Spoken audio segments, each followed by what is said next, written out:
الحمدللہ رب العالمین والصلاة والسلام علی سیدنا محمد سید الاولین والآخرین محمد وعلی آلہ وصحبہ اجمعین اما بعد فاعوذ باللہ من الشیطان الرجیم بسم اللہ الرحمن الرحیم والعصر ان الانسان لفی خسر الا الذین آمنوا وعملوا الصالحات وتواصوا بالحق وتواصوا بالصبر سبحان ربک رب العزة عما یصفون وسلام علی المرسلین والحمد للہ رب العالمین اللہم صلی علی سیدنا محمد وعلی آل سیدنا محمد وبارک وسلم اللہم صلی علی سیدنا محمد وعلی آل سیدنا محمد وبارک وسلم اللہم صلی علی سیدنا محمد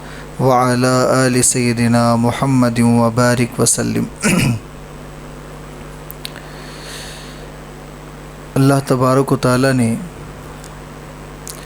ہم لوگوں کو جس سلسلے سے وابستہ فرمایا ہے، ایمان کے ساتھ، اخلاص کے ساتھ، وہ سلسلہ عالیہ نقشبندیہ مجددیہ ہے، اور اس کی تربیت کے لیے ہم لوگوں کے اور نفس کی تزکیے کے لیے اللہ نے ہمیں تو اپنے ہی خاص فضل سے جس شیخ کامل سے وابستہ فرمایا ہے، جن کی علمی بصیرت، روحانی معرفت اور قرآن کی بے پناہ علوم و معرفت سے وہ بہراور ہیں، جن کی برکات اور جن کے فیوض سے الحمدللہ ہم جیسے کچے سالک اور طالب سلوک کی دنیا کے طالب علم، ادنا طالب علم، ان کو بھی اللہ تبارک و تعالی بہت سے خطرات سے بچا لیتے ہیں، اور اللہ اپنی راہ کی منزلیں آسان فرما دیتے ہیں۔ جس گاڑی کا بھی انجن مضبوط ہو، اسے چاہے جتنا بھی کمزور ڈبہ لگ جائے، وہ انجن اسے راست تک اور منزل تک پہنچا دیتی ہے۔ تو ہم کمزور اور اسکریپ کے ڈبے جس انجن سے وابستہ ہیں، یہ انجن اللہ کے فضل و کرم سے اللہ ہی نے ہمیں اپنی توفیق سے جوڑا ہے، رکھا ہے، اللہ ہمیشہ باقی رکھے۔ یہ راہ سلوک جس سے چلنے کے بعد انسان کو اللہ وہ راہیں عطا فرماتے ہیں اور وہ ترقی اور وہ مقامات نصیب فرماتے ہیں، جہاں پر اس سے جڑے بغیر اور شیخ کامل کی تربیت کے بغیر سینکڑوں سالہ عبادت کرنے والے، وہ اپنی عبادت کے اندر اور اپنے نفس کے فتور اور کمزوریاں اور کمیوں کے نتیجے میں لمبے عبادتیں، لمبی دین کے محنتیں سب ضائع کر دیتے ہیں، اس لیے کہ نفس بہت سرکش اور بہت خطرناک چیز ہے۔ وہ اللہ کی محبت کا حجاب کبھی بن جاتا ہے، یعنی اللہ کی محبت اور اللہ کی معرفت کے سامنے وہ ایک پردہ اور آڑ بن کے کھڑا ہو جاتا ہے۔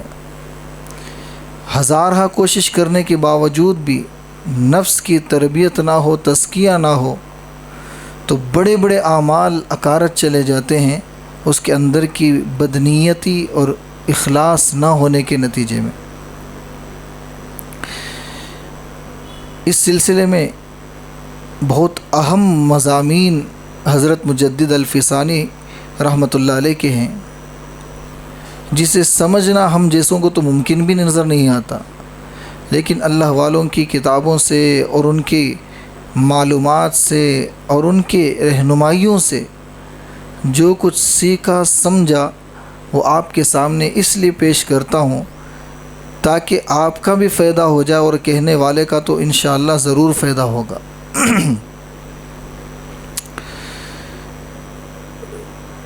نفس ایک ایسی چیز ہے کہ نفس کی خواہشوں کی موجودگی میں اللہ کی محبت کا حاصل ہونا ناممکن ہے۔ جب تک نفس کے اندر خواہشات موجود ہو غیر اللہ کے، تو اس وقت تک اللہ کی محبت کا دل میں آنا ناممکن ہے۔ حدیث پاک میں ہے المرء مع من احب، آدمی اسی کے ساتھ ہوگا جس سے وہ محبت کرتا ہے۔ اللہ سے محبت ہوگی تو اللہ ہمیشہ ساتھ ہوں گے، اہل اللہ سے محبت ہوگی تو اللہ سے جڑنے میں ان کی ہمیشہ ان کے فیوز و برکات ہمارے ساتھ ہوں گے، اور اللہ والوں کے علاوہ اور دوسرے کسی بھی غرض کی محبت دل کے اندر ہوگی تو پھر اللہ کی محبت دل میں نہیں ہوگی۔ نفس ایک ایسی چیز ہے، اس کے اندر کچھ محبتیں وابستہ ہوتی ہیں، جیسے مال کی محبت، اولاد کی محبت، بیوی بچوں کی محبت، شہرت کی محبت، اپنی تعریف سننے کی محبت، اور اپنا ایک رتبہ، ایک مقام، ایک سٹیج، ایک سٹیٹس بنا کر رکھنے کی محبت۔ ایسے بہت سے محبتیں ہیں جو محبتیں نفس کے اندر وابستہ ہوتی ہیں۔ تو گویا کہ نفس کی یہ چاہتیں ہوتی ہیں، نفس مال کو بھی چاہتا ہے، اولاد کو بھی چاہتا ہے، شہرت کو بھی چاہتا ہے، اپنی تعریفیں سننا پسند کرتا ہے، اور ایک رتبہ، ایک مقام اپنا ہر جگہ بنا رہے، اس کی مسلسل طاق میں لگا رہتا ہے، کوشش میں لگا رہتا ہے۔ جب تک یہ چیزیں، یہ محبتیں، یہ حقیقت میں نفس کی محبتوں کی شاخیں ہیں، یہ شاخیں، یہ جز، یہ اس کے برانچز ہیں، جب تک اس کی برانچز رہے گی اس وقت تک اللہ کی محبت نہیں آئے گی۔ یہ سب چیزیں انسان اس لیے کرتا ہے تاکہ وہ اپنے آپ کو خوش کر لیں، اپنے نفس کو اسے سکون مل جائے کہ آج مجھے لوگوں نے عزتوں سے دیکھا، تو جب میں آ کے اس بارے میں سوچتا ہوں تو تسکین کہاں میں ہوتی ہے، مجھے خوشی کہاں ملتی ہے، نفس کو ملتی ہے۔ آج میرا ایک نام مشہور ہو گیا، شہرت مل گئی، تو تنہائی میں آ کے سوچے گا اور اپنی شہرت کو وہ غور سے دیکھے گا تو پھر اسے خوشی ملے گی، اس کے نفس کو خوشی ملے گی۔ اسی طرح وہ اپنے اولاد کو دیکھے گا، اولاد کی بے پناہ محبت ہوگی، غرض اس کے اندر وابستہ ہوگی، تو پھر اس کی بھی خوشی نفس کو ہوگی۔ اپنے مال دولت کو، بینک بیلنس کو دیکھے گا اور معاشرے میں اپنی مالی ایک حیثیت دیکھے گا تو اپنے نفس کو وہ خوش کرے گا کہ نفس وہاں مطمئن ہوگا۔ تو حقیقت میں گویا کہ نہ مال برا ہے، نہ اولاد بری ہے، نہ عزتیں بری ہیں، نہ ذلتیں بری ہیں، کچھ بھی برا نہیں ہے، برا اپنا نفس ہے۔ تو جب یہ ٹھیک ہو جائے گا تو پھر مال کا برتنا بھی ٹھیک ہو جائے گا، اولاد سے تعلق بھی ٹھیک ہو جائے گا، عزتیں ملے یا ذلتیں ملے سب برابر ہوں گے، سب کچھ اللہ کے حوالے ہو جائے گا۔ تو حاصل کلام یہ ہے کہ یہ جتنے بھی خراب چیزیں ہمارے سمجھ میں آتی ہیں، مال ہو یا اولاد ہو یا سب کچھ ہو، جن کی محبتوں سے انسان اللہ کی محبت سے محروم ہو جاتا ہے، یہ سب کے سب گویا کہ نفس کی چاہتوں سے جڑے ہوئے ہیں۔ اور جب اسی لیے دیکھیں، مال ہی ہے قارون کو جہنم لے گیا، دنیا میں ذلیل کیا، یہیں سے رسوائی ہوئی۔ اور اسی طرح یہی مال ہے حضرت ابو بکر کی سخاوت کی مثال قائم کر دی کہ آپ کے پاس جو کچھ بچا تھا نبی علیہ الصلاۃ والسلام کی خدمت میں وہ لا کر اپنے قدموں میں ڈال دیے، اور قیامت تک کے لیے گویا کہ انہوں نے مثال قائم کر دی۔ یہی مال ہے حضرت عثمان غنی رضی اللہ تعالیٰ عنہ نے اللہ کی راہ میں صدقہ کر کے، مدینہ منورہ میں باغات کو صدقہ کر کے، وقف کر کے، وہ تمام نعمتیں اللہ کی راہ میں خرچ کر کے یہی مال کے ذریعے سے حضرت عثمان کو غنی کا لقب ملا۔ تو فی نفسی مال برا نہیں ہے، نفس انسانی کی برائی ہر چیز کو برا کر دیتی ہے، ہر چیز کے اندر سے برائی قبول کر لیتی ہے۔ تو اصل حقیقت نفس کی تبدیلی اور نفس پر محنت ہے۔ جب نفس ٹھیک ہو جائے گا تو اللہ کی محبت کا حجاب ختم ہو جائے گا، دل کے اندر اللہ تعالیٰ کے محبت کے باغات تیار ہو جائیں گے اور نفس کی چاہتیں ختم ہو جائے گی۔ تو دنیا فی نفسی ہی ایک غیر مقصود چیز ہے، یہ اصل کوئی چیز نہیں ہے۔ دنیا کو مطلوب اور محبوب بنانے والا در حقیقت نفس ہوتا ہے۔ بہت سے ایسے لوگ ہیں، اللہ والے ہیں، جو خوب مال و دولت ان کے سامنے ہونے کے باوجود بھی ان کا دل اپنی دولت کی طرف متوجہ نہیں ہوتا۔ حضرت عبد المالک صدیقی رحمۃ اللہ علیہ ایک مرتبہ ان کو کسی رقم کی ضرورت تھی، تو اس وقت جو کچھ ان کے پاس ایک چھوٹی سی جو بھی رقم بچی ہوئی تھی، انہوں نے سب کو صدقہ کر دیا۔ اب ایک بڑی رقم کی ضرورت ہے، اس وقت چھوٹی رقم بھی بڑی معنی رکھتی ہے، لیکن دل کے اندر اس سے کوئی تعلق نہیں، دل کے اندر دولت کی محبت نہیں، تو جو بچی کچھ رقم تھی انہوں نے اللہ کے راہ میں صدقہ کر دیا۔ تو جو ان کے احباب تھے وہ پوچھنے لگے، حضرت قرض ادا کرنا ہے، پیسے کی ضرورت ہے، اور آپ جو بچی کچھ چھوٹی رقم تھی اس کو بھی صدقہ کر دیا۔ تو حضرت نے کہا کہ دیکھو، اللہ نے مال کو ایسی بنایا ہے، اسے دل کے اندر جب تک مال کی چاہت ہوگی انسان اسے اٹکا کے رکھے گا، پھنسا کے رکھے گا۔ دل کے اندر جب اس کی محبت نہیں ہوگی، اسے اٹھائے گا اور اللہ کی راہ میں خرچہ کرے گا، اور جب یہ خرچ ہوگا تو پھر اللہ دوسرا دیں گے۔ اور پھر ایسے ہی ہوا کہ اللہ تبارک و تعالیٰ نے اس صدقے کے بعد حضرت کو اس سے بھی زیادہ رقم دی، جس سے قرض بھی ادا ہو گیا، کچھ بچ بھی گیا۔ تو اصل مال کی محبت نہیں ہے، اصل مال برا نہیں ہے، بلکہ نفس کے اندر جو برائی ہے وہ ان چیزوں سے جڑ کر برائی پیدا کر دیتا ہے۔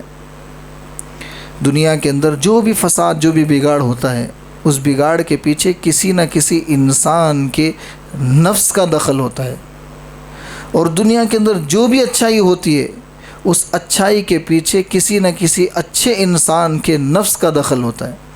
آپ دیکھیں کشمیر کے حالات ہمارے سامنے ہیں، مسلمان کے نام سے، اسلام کے نام سے کچھ بدماشوں نے، کچھ غداروں نے انسانیت کا قتل کیا۔ وہاں بھی کسی انسان کے نفس کا دخل ہے، ان کے نفس کے جراثیم اور برائیوں کا دخل ہے۔ اور پھر وہیں کچھ خچر والے، کچھ غریب انسان اپنی جان بچا کے بھاگ سکتے تھے، ان کی نفس کی شرافت کے اثرات ہیں کہ وہ دوسرے سیاحوں کی جان بچانے کے لیے اپنی جان کو جھوکے میں ڈال دیا۔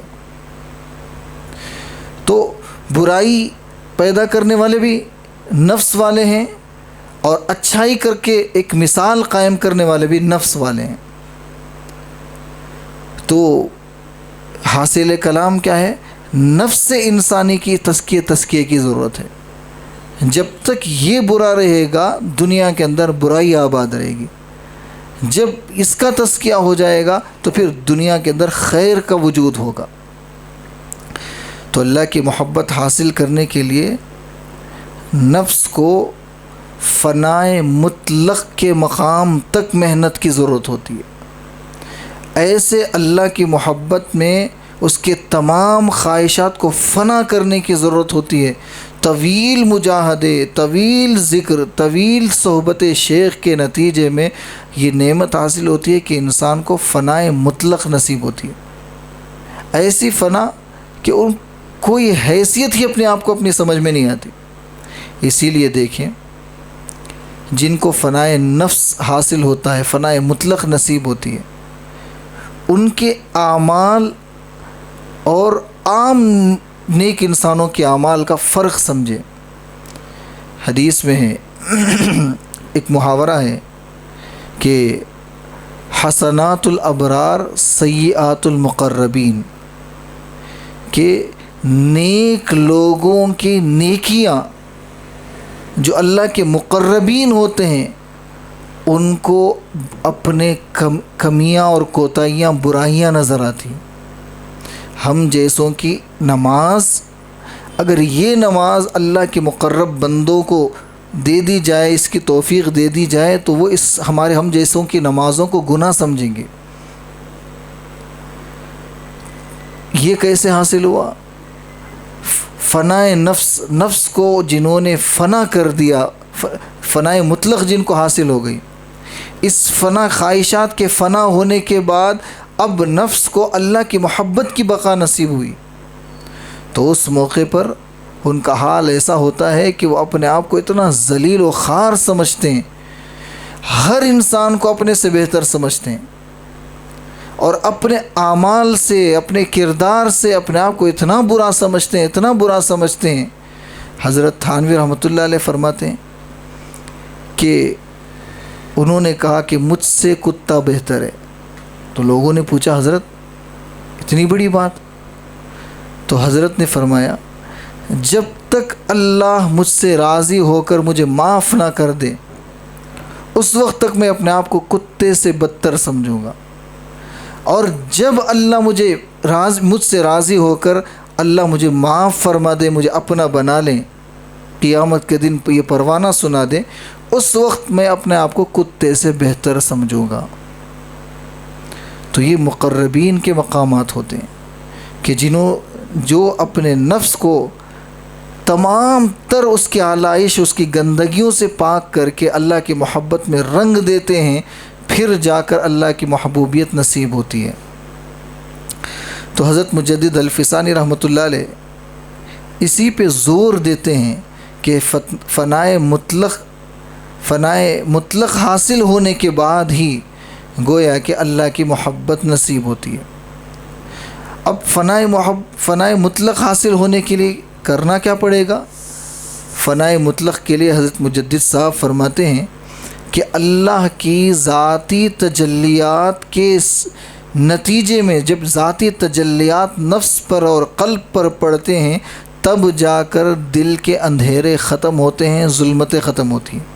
اس کی مثال دی کہ جیسے رات کی تاریکی چل رہی ہے، تنہائی چل رہی ہے، تو اس تنہائی کے نتیجے میں لوگوں کو ٹھوکر لگ رہی ہے، لوگوں کے کام رک رہے ہیں، آفس بند ہیں، دکانیں بند ہیں، بازار بند ہے، سب کچھ بند ہے، کوئی منفعت نہیں۔ جیسے ہی صرف سورج نکلا ساری تاریکی ختم اور سارے انسانوں کی دوڑ دھوپ، کام کاج، نفع نقص سب کچھ شروع ہو گیا۔ تو جس طرح سورج کی شعاعیں، سورج اپنے آپ کو جب روشن کر کے پیش کرتا ہے تمام ظلمتیں چھڑ جاتی ہے، تو اللہ کی ذاتی تجلیات جب دل اور نفس کی ظلمتوں پر پڑتی ہیں تب جا کر یہ ظلمتیں ختم ہوتی ہیں، فنائے مطلق نصیب ہوتی۔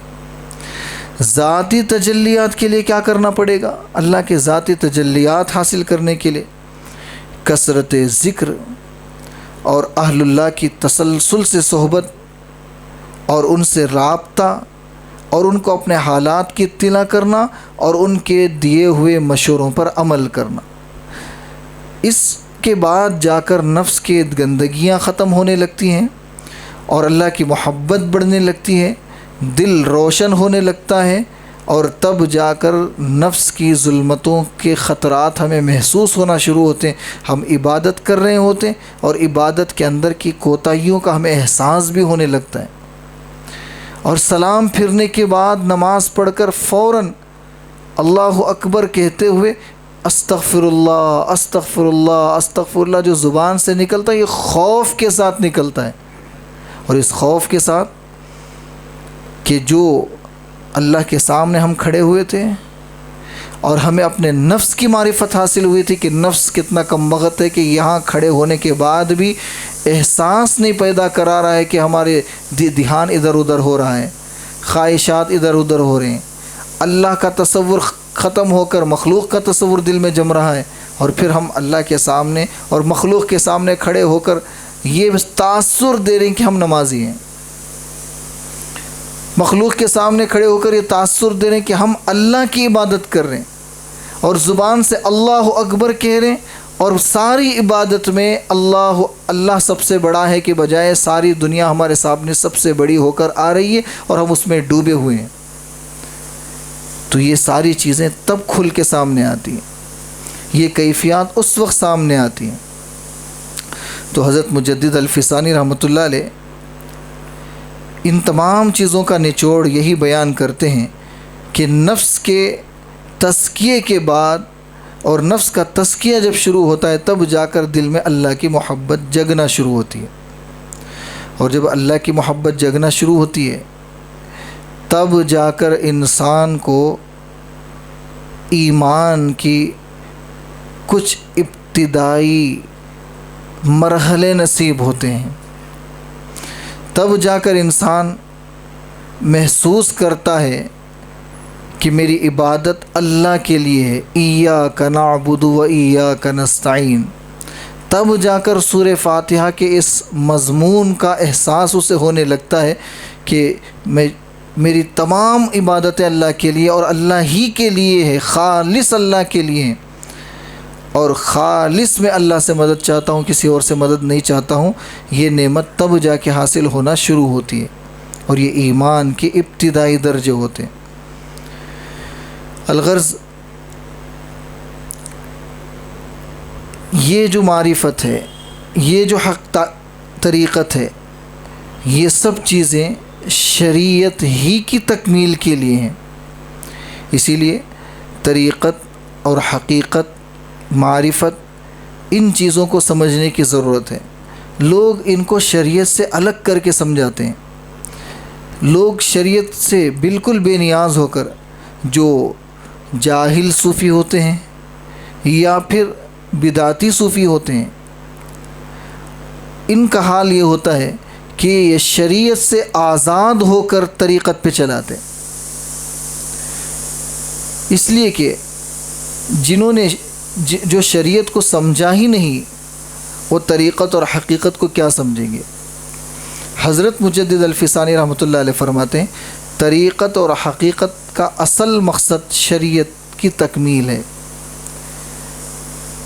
جب تک انسان شریعت پر جمع نہیں رہے گا، اس وقت تک وہ راہ سلوک کے جن مرحلوں کو بھی طے کر لیں، راہ سلوک کی جو باتیں کر لیں، جو کیفیات کو لوگوں سے سن لیں، سنا لیں، محسوس کر لیں، پا لیں، یہ سب چیزیں وہم و گمان کے درجے میں حضرت مجدد الفسانی رحمۃ اللہ علیہ فرماتے ہیں کہ اس کا خیال ہے اور اس کے وہم ہے۔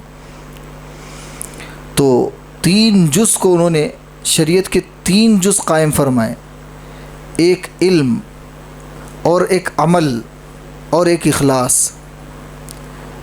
اللہ کے احکام کا صحیح علم حاصل کرنا یہ علم ہے۔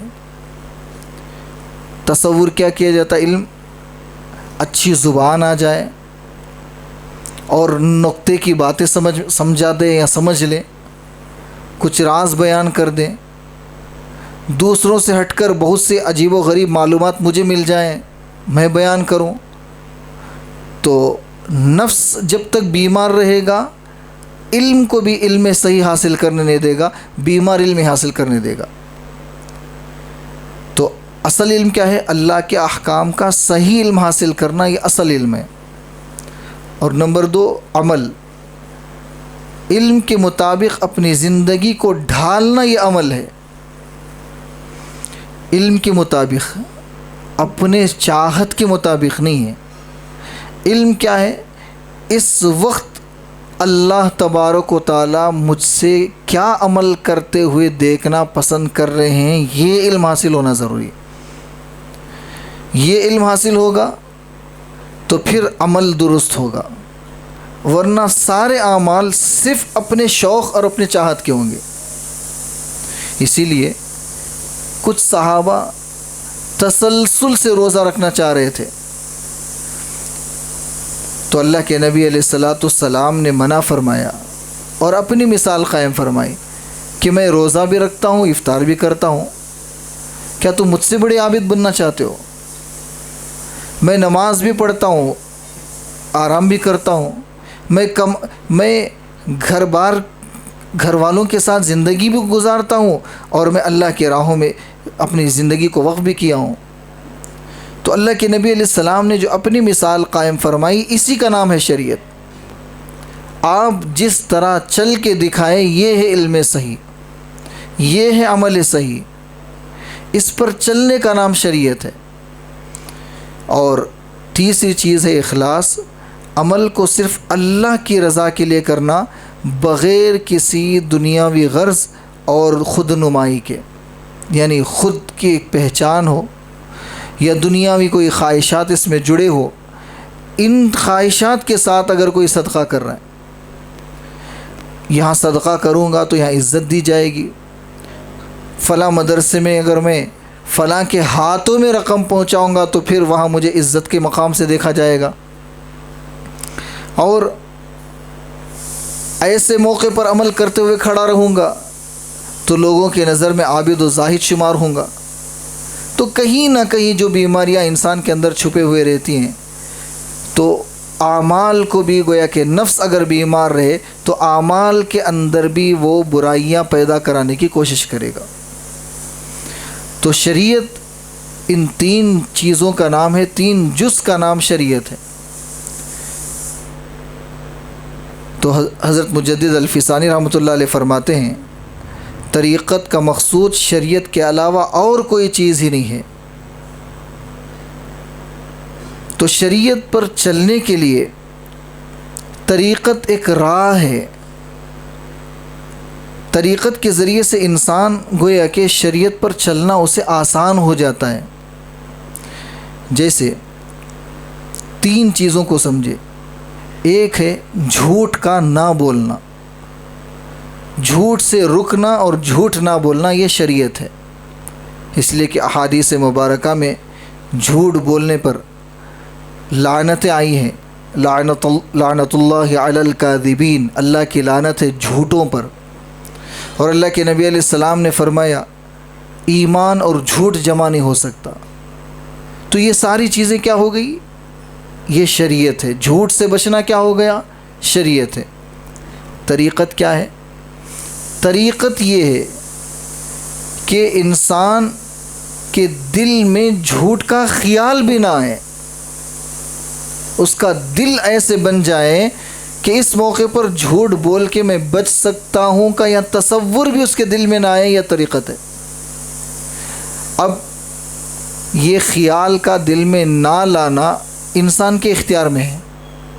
مثال کے طور پر جھوٹ بول کر بچنے کا موقع تھا، پولیس نے مجھے میری گاڑی کو پکڑ لیا، اب یہاں پر ایک ہماہمی کا وقت ہے، تو بچنے کے لیے جھوٹ بولنے کا خیال میرے دل میں آنے والا تھا، میں نے روک لیا، کہا کہ نہیں جانے دو، پیسے دیں گے، فائن دیں گے، چلے جائیں گے۔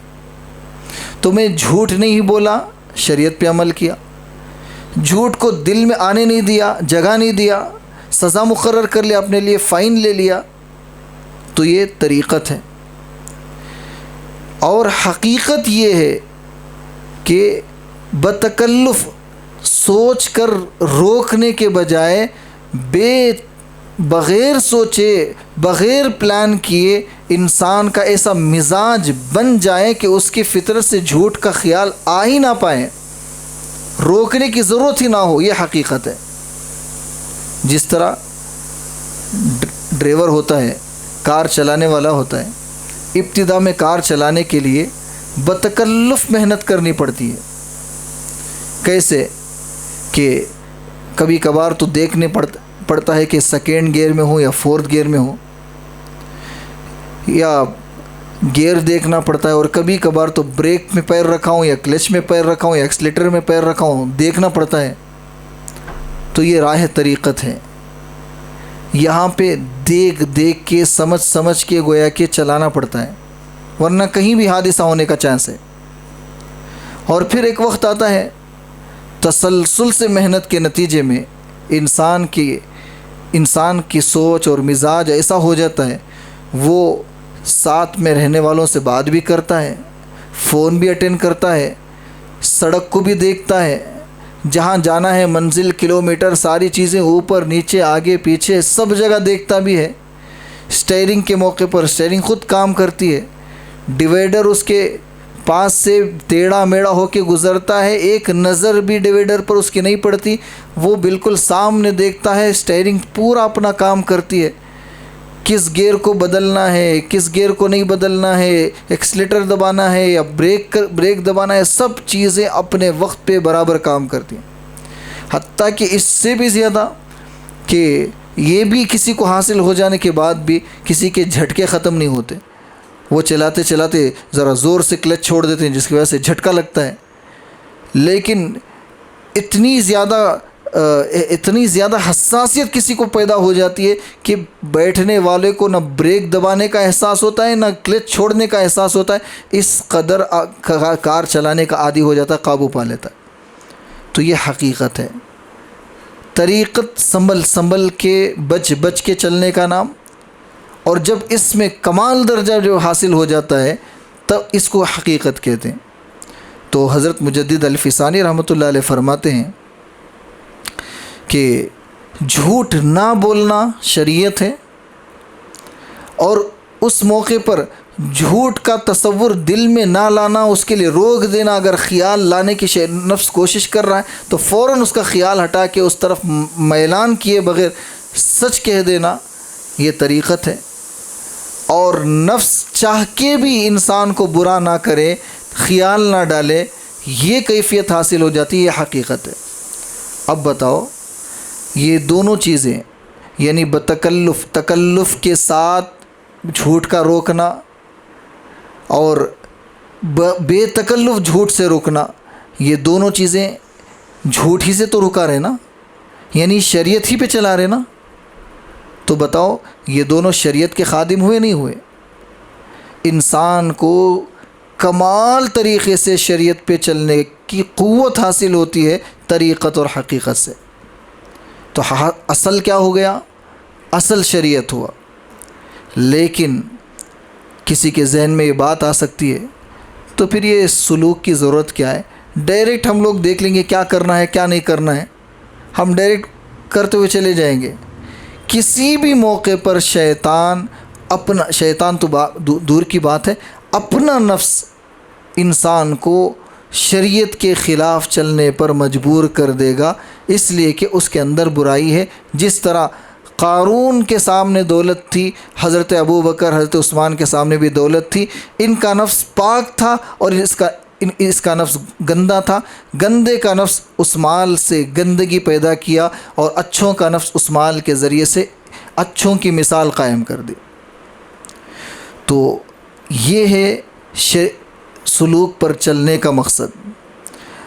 اب اس میں راہ طریقت میں چلتے ہوئے طریقت کے بچوں کو، ہم جیسے بچوں کو اللہ تبارک و تعالی کچھ کیفیات نصیب فرماتے ہیں۔ یہ کیفیت ایسا ہے جیسے اسکول کے اندر داخلہ لیا، کالج میں یا اسکول میں کوئی بچہ داخلہ لیا، داخلہ لینے کا مقصد تھا، ماں باپ داخلہ کرانے کا مقصد تھا کہ بچے کو ڈاکٹر بنائے، انجینئر بنائے، ایک گول سیٹ ہے۔ اب بچہ پڑھنے میں ذوق نہیں دکھا رہا ہے تو ٹیچر نے دیکھا کہ اس بچے کو ذوق دکھانے کے لیے ہم کچھ ٹافی لے کے آئیں گے، کچھ چاکلیٹ، کچھ پرائز لے کر آئیں گے، اور لا کر بچوں سے کہا کہ تم نے جو بچے 2 کا ٹیبل پورا یاد کر لیں گے، 10 تک کا ٹیبل یاد کر لیں گے، ان کو ہم لوگ چاکلیٹ دیں گے، انعام دیں گے، تحفے دیں گے۔ اب بچہ اس کے شوق میں بہت محنت کر کے 10 تک کا ٹیبل یاد کر لیا، اب اسے چاکلیٹ دیے گئے، انعامات دیے گئے۔ بتائیں کیا یہ MBBS کی ڈگری ہے؟ کیا انجینئرنگ کی ڈگری ہے؟ یہ گریجویٹ ہو گیا، گویا کہ مقصود ابھی حاصل نہیں ہوا۔ اس بچے کے لیے مقصود کیا تھا؟ آج کا ٹاسک پورا کر کے چاکلیٹ لینا اس کا مقصود ہے، لیکن جو اس کے بڑے جو ہیں ان کا مقصود ابھی حاصل نہیں ہوا، اس لیے کہ ان کا مقصود تو دوسرا ہے۔ بالکل اسی طرح سلوک کا مقصود اللہ کی رضا ہے۔ جب تک مقام رضا حاصل نہ ہو اس وقت تک راہ سلوک میں چلتے چلتے، راہ طریقت میں چلتے چلتے جو کیفیات نصیب ہو، جو احوال اچھے کیفیات اچھے احوال آ رہے ہیں، یہ سب حضرت مجدد صاحب کے جملے ہیں۔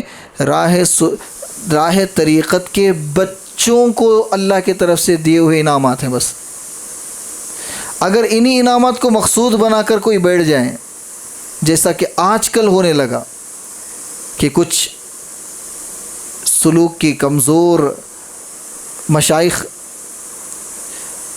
وہ اپنے سالکین کو بس اسی میں الجھائے رکھیں کہ یہ دکھ رہا ہے یا نہیں دکھ رہا ہے، یہ ہو رہا ہے یا نہیں ہو رہا ہے، یہ مزہ آ رہا ہے یا نہیں آ رہا ہے، انہی احوال و کیفیات میں گم کر دیے اور خود بھی گم ہو گئے، جس کے نتیجے میں سالکین کو شریعت کا کوئی خیال نہیں رہا، نہ گناہ سے بچنے کا، نہ نیکی پر چلنے کا، بس وقتی طور پر ذکر و اشغال کریں گے اور اس سے کچھ کیفیات، کچھ خواہشات پورے ہونے لگے تو پھر مطمئن ہو جائیں گے ہمیں ایک مقام نصیب ہے، وہ مقام دوسروں کو حاصل نہیں۔ بہت سے شریعت پہ چلنے والے ہیں، ان کو یہ مقام حاصل نہیں، ہمیں مقام حاصل ہے۔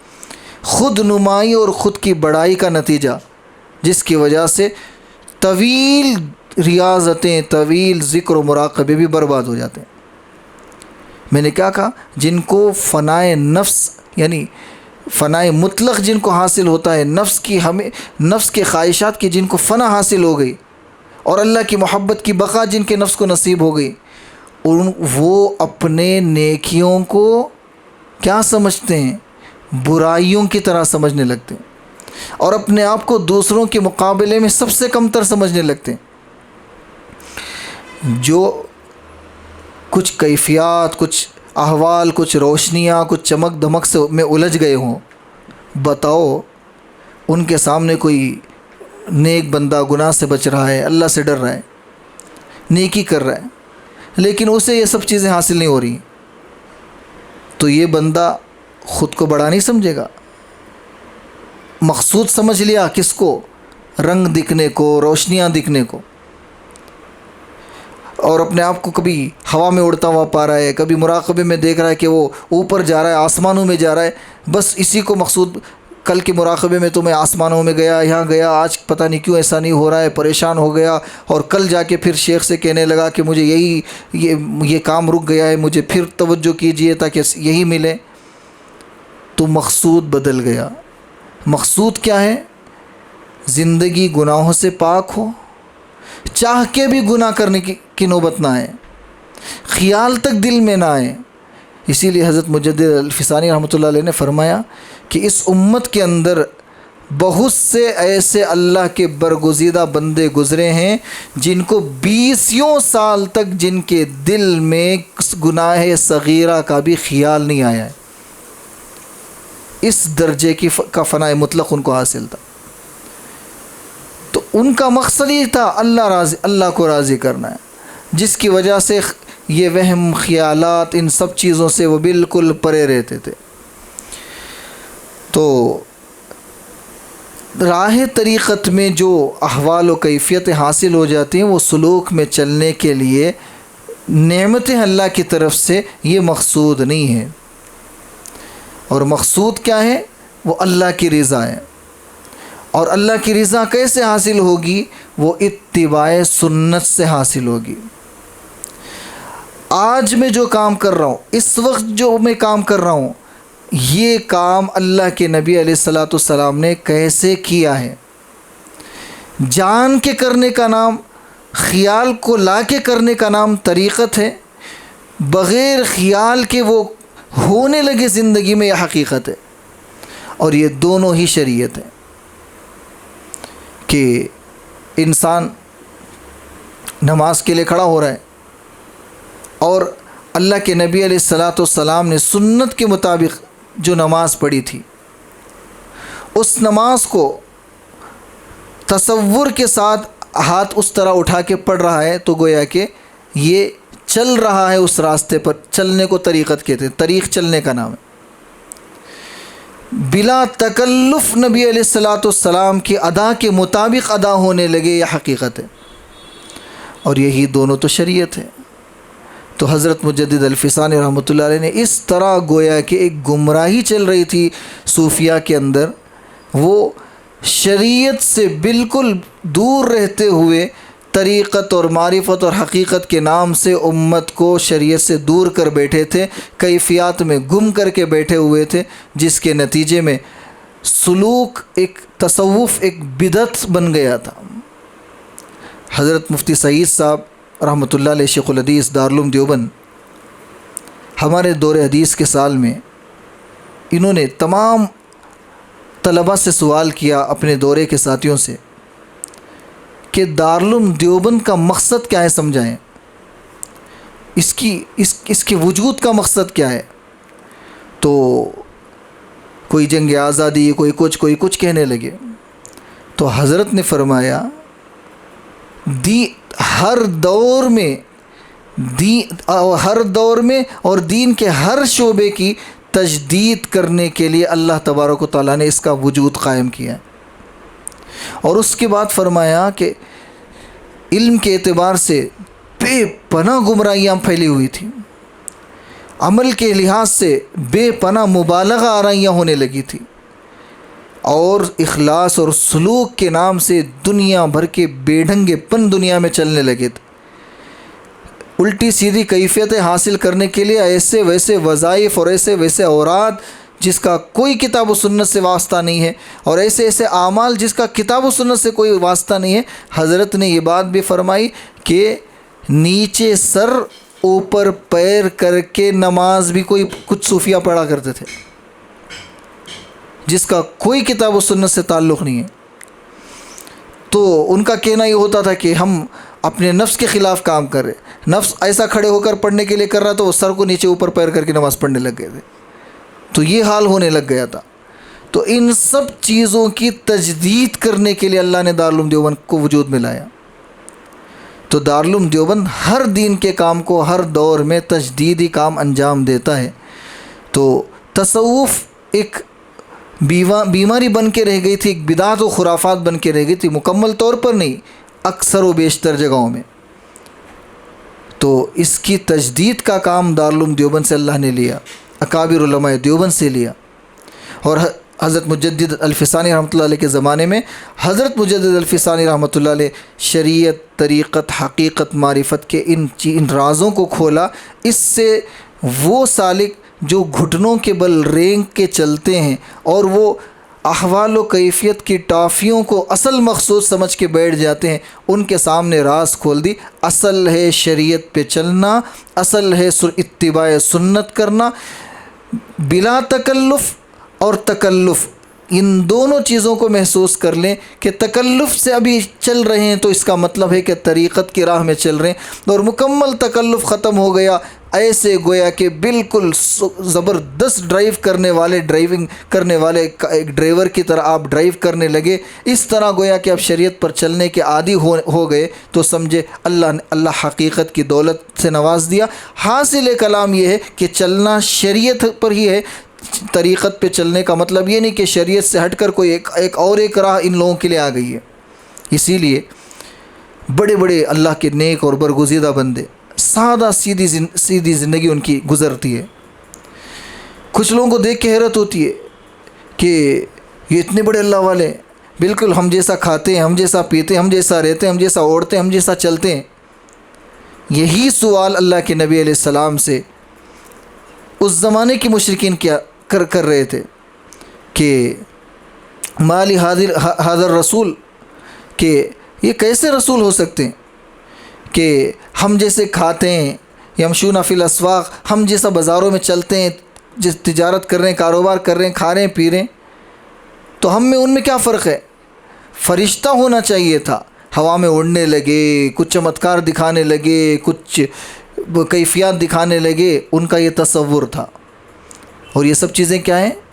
طریقت کے بچوں کو دینے والے انعامات ہیں، یہ مقصود نہیں ہے۔ مقصود شریعت پہ چلنا ہے، تکلف سے چلنے کی اب تک عادت ہو رہی ہے تو سمجھے طریقت میں چل رہے ہیں، جب اللہ اس سے بڑھ کر اعلیٰ نعمت حاصل فرما دے، حقیقت کی دولت سے نواز دیں گے تو چلنا شریعت پر بھی ہے، شریعت پر ہی ہے، لیکن بلا تکلف اللہ چلائیں گے۔ تو یہ نعمت کیسے ملے گی؟ یہ نعمت ملے گی طریقت پر چلا جائے گا۔ طریقت پر چلنے کا جو فیول ہے، اس فیول کا نام ہے مراقبہ، ذکر۔ اس کے ذریعے سے اللہ تبارک و تعالیٰ انسان کو آسانی سے منزل مقصود تک پہنچ جائیں گے۔ تو منزل کیا ہے؟ اللہ کی رضا۔ تو اللہ کی رضا تک پہنچنے کے لیے، طریقت میں چلنے کے لیے جو فیول ہے وہ ہے مراقبہ، وہ ہے معمولات، وہ ہے شیخ سے رابطہ، شیخ سے تربیت حاصل کرنا، اور اپنے رذائل کو ان کے سامنے بتلا کر وہ رذائل کو جلد سے جلد ختم فرما لینا۔ رذائل چند ہیں، چند ہی رذائل ہیں، تو سینکڑوں نہیں ہیں۔ جیسے گنے چنے جو سب سے بنیادی رذائل ہیں، حسد ہے، بغض ہے، عناد ہے، حرص ہے، شہوت ہے اور تکبر ہے۔ تو یہ چند ایسے بیماریاں، حب جاہ ہے، عہدوں کی محبت ہے، دولت کی محبت ہے، شہرت کی محبت ہے، یہ چند بیماریاں ہیں۔ ان بیماریوں کو ہم اپنی زندگی کے روزمرہ کے حالات میں غور کریں، جتنا ہم اپنے اچھی کیفیات کے چکر میں جتنا ہم لوگ اپنی نظر رکھتے ہیں، اس سے کئی گنا زیادہ خطرات پر نظر رکھیں گے تو انشاءاللہ منزل آسانی تک پہنچیں گے۔ جس طرح ایک ڈرائیور ہمیشہ صاف روڈ پہ نظر اس کی نہیں ہوتی، اس کی نظر اس کی جو روڈ بریکر آتا ہے، جو گڑھے آتے ہیں، ٹرننگ آتے ہیں، اور گورنمنٹ کے سائن بورڈ جو لگے ہوتے ہیں، اس کی نظر اس پر خطرات پر ہوتی ہے۔ اسی لیے اللہ کے نبی علیہ السلام نے فرمایا لا ورع کالکفی، کہ رکنے سے زیادہ، یعنی تقوی کی اہمیت اللہ کے نبی علیہ السلام نے فرمایا، ایک ہے اعمال میں کثرت سے اعمال کرتے چلنا، اور ایک ہے اعمال کو کرتے رہنا لیکن اس سے زیادہ اعمال کے اکارت جانے سے اسے بچاتے رہنا، یہ زیادہ اہم ہے۔ گناہ ہو رہے ہیں یا نہیں ہو رہے ہیں، اس پہ نظر رکھنا زیادہ اہم ہے۔ تو جتنے ہم احوال و کیفیات میں الجھے رہتے ہیں، اس سے زیادہ ہم اپنے اندر کی بیماریوں پر نظر رکھتے رہیں گے، تو پھر یہ راہ سلوک سے جلد سے جلد اس منزل کو اللہ تعالیٰ جلد سے جلد ہمیں آسانی سے طے فرما دیں گے۔